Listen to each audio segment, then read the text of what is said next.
रामचरितमानस में तुलसीदास जी ने, और वह दर्शन जो प्रतिपादित किया वह श्री भरत ने, और वह यह है, उन्होंने कहा कि मैं सिंहासन पर बैठ जाऊंगा और जिस तरह से मुझे राज्य दिया जा रहा है, इसके लिए जो कुछ अन्याय और अनर्थ हुआ है और जिसका परिणाम सामने, श्री भरत ने कहा कि आप लोगों की दशा देख सामने है, और ऐसी स्थिति में मैं आप लोगों से यही निवेदन करूंगा कि आप इतने उतावले न हो जाइए। कहूं साच सब सुनि पति आहू, चाहिए धर्मशील नर नाहू। राजा भी यदि आपको चाहिए तो जो राजा धर्मशील, यह धर्म से तात्पर्य किसी संप्रदाय से नहीं है, इसका अभिप्राय है, और धर्म ही नहीं, धर्मशील। धर्म और धर्मशील का अंतर आप समझ लें। जो बुद्धिपूर्वक धर्म का आचरण करे वह धार्मिक है। शील किसे कहते हैं? शील का अर्थ है कि किसी किसी के स्वभाव में कोई बात इतनी गहराई से बैठ जाती है कि वो निकालना भी चाहे तो नहीं निकाल सकता। जब ऐसी वृत्ति हो, जैसे विद्यार्थी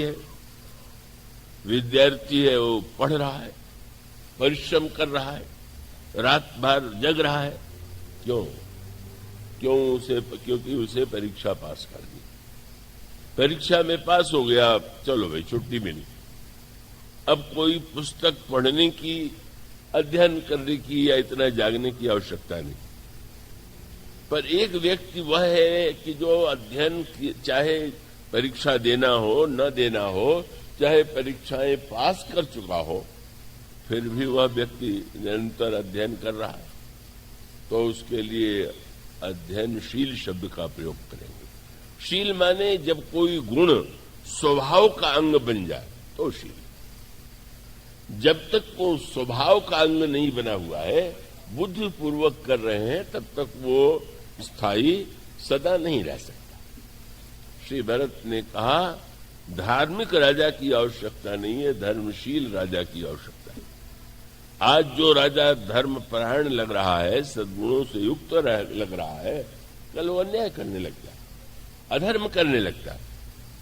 पर धर्मशील का अभिप्राय, मानो उनका अभिप्राय ये था, वे बिना संकेत के, बिना स्पष्ट कहे भी संकेत यह करना चाहते हैं। हमारे पिताजी कितने बड़े धार्मिक, जिन्हें हमारी माता कहा जाता है, वो महारानी कैकेयी कितनी धार्मिक, लेकिन अवसर आने पर तो उनकी धार्मिकता महारानी की कितनी प्रतिकूल हो गई, कितनी अनर्थमय हो गई। अगर आप किसी व्यक्ति के जीवन में केवल क्रिया के रूप में धर्म देख करके उसे बैठा देंगे तो पद पा करके मद हो जाएगा तो उल्टा आचरण करने लगेगा। उन्होंने कहा कि चाहिए धर्मशील नर नाव।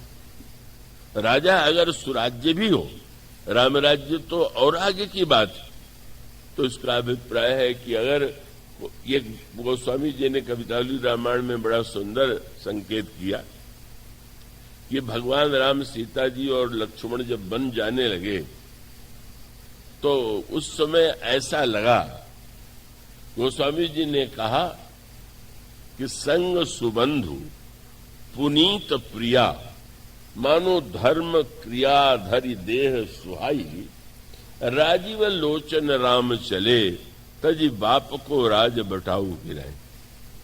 श्री सीता जी क्या है? मूर्तिमती क्रिया। श्री लक्ष्मण क्या है? मूर्तिमान धर्म है। कितनी एक नई बात गोस्वामी जी ने कह दिया। शास्त्र का कथन है कि व्यक्ति को धर्मानुगो गच्छति, धर्म के साथ, धर्म के पीछे ही व्यक्ति को धर्मशास्त्र के पीछे चलना चाहिए, अनुगमन करना चाहिए। पर गोस्वामी जी ने कहा लक्ष्मण धर्म है। कहना क्या चाहते हैं कि भगवान श्री राम लक्ष्मण से कहते हैं कि तुम यहां रुक जाओ, पर वे नहीं माने और पीछे चले। मानो छोड़ना चाह करके भी इसे छोड़ नहीं पाए और जिसके पीछे श्री राम को नहीं चलना है, अब तो स्वयं वो पीछे चल रहा है। उसकी प्रत्येक क्रिया, प्रत्येक आचरण, प्रत्येक व्यवहार ऐसा है कि उसको किसी के पीछे चलने की आवश्यकता नहीं। ऐसी स्थिति में यह क्या आप मुझ में देख पा रहे हैं? क्या अनर्थ हुआ है, क्या अन्याय हुआ है, किस तरह से वरदान का नाम लेकर के पिताजी को मृत्यु की दिशा में ढकेल दिया गया। श्री राम, श्री किशोरी जी, श्री लक्ष्मण जी मन मन कष्ट उठा रहे हैं।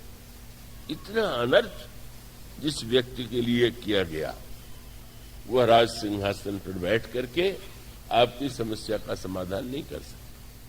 पर उन्होंने ये भी कहा, और वही सूत्र है कि मैं आपको क्या दे सकता हूं। क्यों? मैं तो स्वयं बहुत दीन हूं, मेरा हृदय स्वयं जल रहा है। तो जब मेरे हृदय में ज्वाला जल रही है तो मैं राज सिंहासन पर बैठ करके ज्वाला ही बांटूंगा। इसलिए आवश्यकता है कि पहले मेरी ज्वाला तो शांत हो। श्री भरत मानो स्वार्थी बन गए, तुरंत परोपकार करने के लिए सिंहासन पर नहीं बैठ गए, सेवा करने के लिए सिंहासन पर नहीं बैठ गए। उन्होंने कहा कि मेरा हृदय जो है, मेरा हृदय जल रहा है। और उन्होंने कहा, मैं जानता हूं कि हृदय की यह ज्वाला कब तक शांत नहीं होगी। सिंहासन से ज्वाला शांत नहीं होती, सिंहासन पर बैठ करके समस्याओं का समाधान नहीं होता।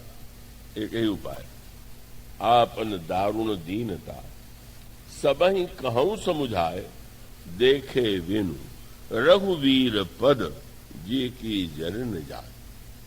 जब तक ईश्वर के चरणों से हमारा मन नहीं जुड़ जाएगा, हमारा हृदय नहीं जुड़ जाएगा, जब तक उनका दर्शन नहीं होगा, तब तक इस हृदय की ज्वाला शांत नहीं हो सकती। और तब उन्होंने घोषणा कर दिया, सारे राज्य के लेने के प्रस्तावों को अस्वीकार कर दिया और घोषणा करते हुए कहा, प्रातः काल चलिहो प्रभु पाए।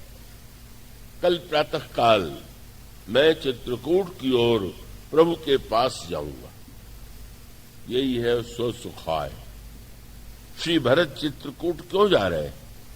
अपने हृदय की ज्वाला को शांत करने के लिए। लेकिन यही तो यात्रा है।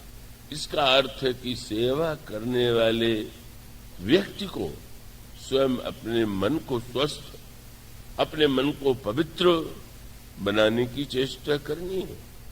अगर उसके हृदय में स्वयं द्वेष है, ईर्ष्या है, अगर उसके हृदय में राग है, तो उस समाज में भी वो राग, ईर्ष्या, द्वेष इनको बढ़ावेगा। यह हम सब लोगों के जीवन का सत्य है।